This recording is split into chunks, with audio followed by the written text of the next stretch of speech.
one area,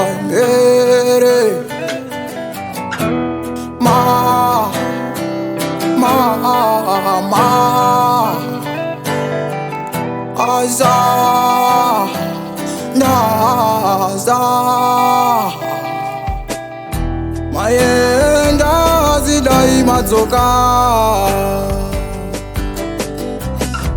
urua iyayodzoka mvura iyayodzika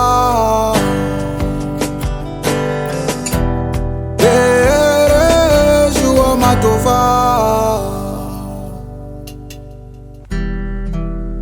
May the Lord be with you wherever you are. Rest in peace. I wish heaven had visiting hours,